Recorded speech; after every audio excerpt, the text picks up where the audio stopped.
In this lesson, we're going to look at what smoking does to a person's body.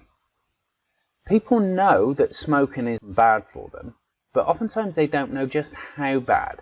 So pointing out some of this stuff to your client helps in creating a motivation to stop and stick with the process. So this is part of the psychoeducation of your session. And rather than just talking about the physical health effects of smoking, link it to their real day-to-day life. So saying that they won't be around to see their grandkids grow up, or they won't have the energy to play with their children or do some fun activities, or that passive smoking leaves unseen residual nicotine that gets absorbed through the skin, and that might be affecting their children or their pets.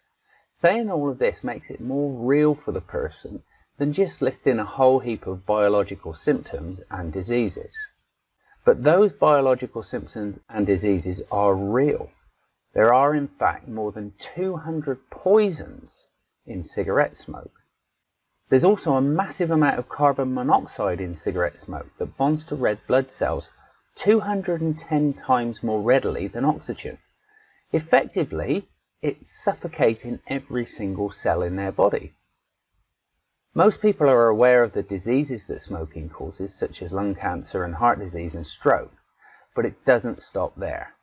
Smoking causes plenty of other diseases and cancers as well. Apart from the cancers, there's diabetes. It causes hearing loss, vision loss. It contributes to weak bones, dementia, infertility, birth defects, skin conditions, and a weakened immune system that opens them up to a whole heap of other illnesses and conditions. So asking about your client's overall health and any current or reoccurring medical conditions that they have, which till now they may not have linked to smoking, is always a good idea.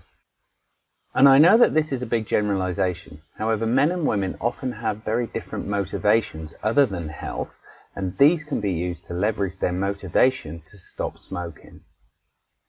I often point out that the poisons in cigarette smoke break down the protein elastin, which gives our skin its elasticity, and that causes wrinkles and premature aging. And yes, it's a generalization, but ladies don't often like this, and a lot of guys don't like it either. And for the men, I'll often point out that smoking is one of the biggest causes of erectile dysfunction. So pointing out these negative effects on a man's virility is often a very strong motivation for most men to stop and to stick with the process. And for my younger clients, boys or girls, I'll often tell them that, hey, nobody likes kissing an ashtray.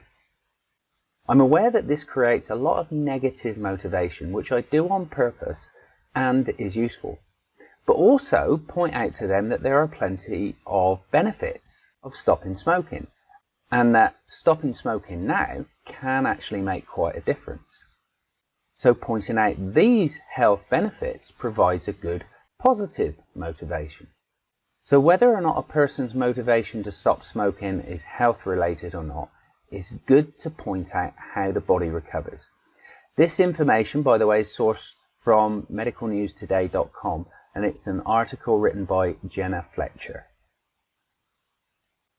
1 hour after your last cigarette. In as little as 20 minutes, your heart rate drops and returns to normal. Blood pressure and circulation may also start to improve. After 12 hours, the body cleanses itself of excess carbon monoxide. After a day, the risk of heart attack starts to decrease. Blood pressure starts to drop, decreasing the risk of heart disease. Oxygen levels will have risen in the body, making physical activity and exercise a lot easier too. After 2 days without a cigarette, a person's sense of smell and taste improves. 3 days afterwards, nicotine levels have gone down. However, this can cause headaches and other short-term symptoms, but this is often mistaken for long-term addiction symptoms. It's not. Pointing this out to the client will let them know that these effects that they're feeling are actually part of the healing process. After a month, a person's lungs are healing and the capacity improves. they'll probably notice less coughing and less shortness of breath. Endurance increases, and they may notice a renewed ability for cardiovascular activities like running and jumping and just playing. For the next several months after stopping smoking, circulation and general health continues to improve. After 9 months, a person's lungs have significantly healed themselves, and lung infections are far less frequent. A year after not smoking, a person's risk of heart disease will decrease by half and will continue to drop past the 1-year mark as well. After 5 years without smoking, a person's arteries and blood vessels begin to widen, and this means a lower risk of stroke. This healing continues, and after 10 years, a person's chances of developing or dying from lung cancer are roughly half than that of somebody who keeps smoking. The likelihood of developing mouth, throat or pancreatic cancer has significantly reduced as well. After 15 years of being smoke-free, the likelihood of developing coronary heart disease is the same as a non-smoker, and that's the same with the risk of pancreatic cancer. It's the same as if they've never smoked at all. And after 20 years, the risk of death from smoking-related causes drops to the level of a person who has never smoked in their life. If you like, as part of your session, you can print out this information and give it to the client so that they can understand and track the benefits of where they are in their smoke-free journey after your session.